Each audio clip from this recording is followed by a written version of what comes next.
Oke, baik, selamat malam. Hari ini kita akan membahas mengenai filosofi koordinat Cartesius ya. Jadi koordinat Cartesius itu sudah kita kenal sejak itu ada di materi kelas 6 SD kalau nggak salah ya. Sudah dimulai dari kelas 6 SD, kemudian mulai diperdalam lagi di SMP, bahkan sampai bangku kuliah juga kita masih mempelajari koordinat Cartesius. Pertanyaannya adalah maknanya gitu kan, atau apa yang bisa kita petik dari koordinat Cartesius itu. Nah, sebagaimana kita tahu koordinat Cartesius itu terdiri dari 4 kuadran gitu kan. Jadi ada sumbu X dan ada sumbu Y. Nah, koordinat X itu kita namakan absis, sedangkan koordinat sumbu Y itu koordinat namanya. Di kuadran 1 itu koordinat yang akan terbentuk adalah plus X dan plus Y, plus X, plus Y. Koordinat di kuadran 2 minus X dan plus Y, sedangkan koordinat di kuadran 3 minus X minus Y, dan di kuadran 4 minus X plus X dan minus Y. Nah, saya merenung makna apa yang bisa kita ambil dari koordinat Cartesius itu. Sumbu X misalkan kita anggap sebagai hubungan antar sesama manusia, hubungan secara horizontal ya, atau hablum minanas, hubungan secara sesama manusia. Sedangkan sumbu Y hubungan vertikal kita sebagai manusia kepada Tuhan, ya kan, vertikal horizontal. Nah, saya merenung itu secara mendalam, kita akan mendapatkan 4 golongan manusia. Ya, kalau saya salah nanti bisa dikoreksi.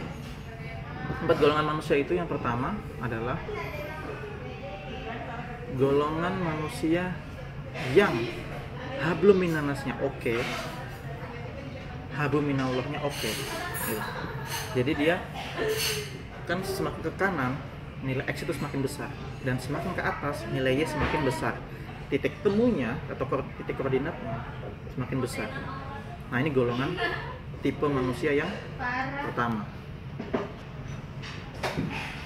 Tipe manusia yang kedua adalah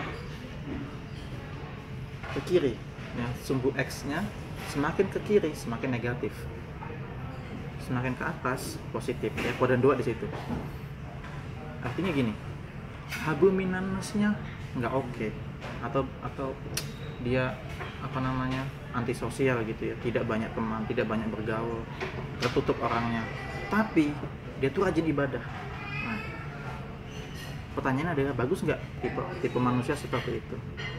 Bahkan dikisahkan juga ada orang yang rajin sholat, rajin puasa, namun dia lupa dengan tetangganya. Allah nggak merahmati orang itu. Nah, pertanyaan adalah, kita masih golongan itu apa enggak? Jadi ibadah perlu gitu kan, hubungan manusia juga perlu, jadi jangan antisosial. Yang ketiga, di kuadran 3 ini, nah ini yang paling kacau nih. Jadi X-nya itu negatif, X-nya negatif, Y-nya negatif.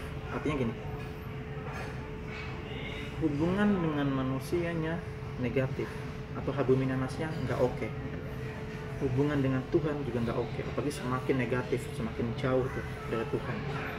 Sudah nggak banyak teman, tertutup, juga jarang ibadah atau nggak ibadah sama sekali.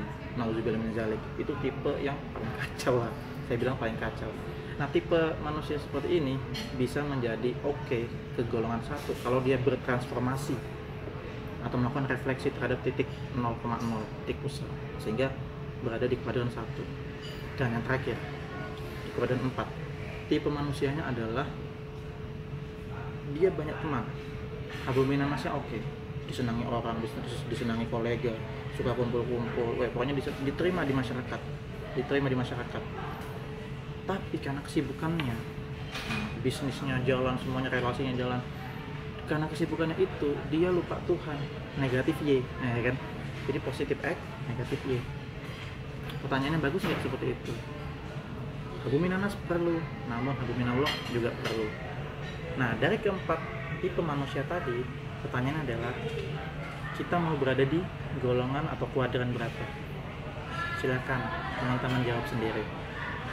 Semoga bermanfaat. Sekian, selamat malam.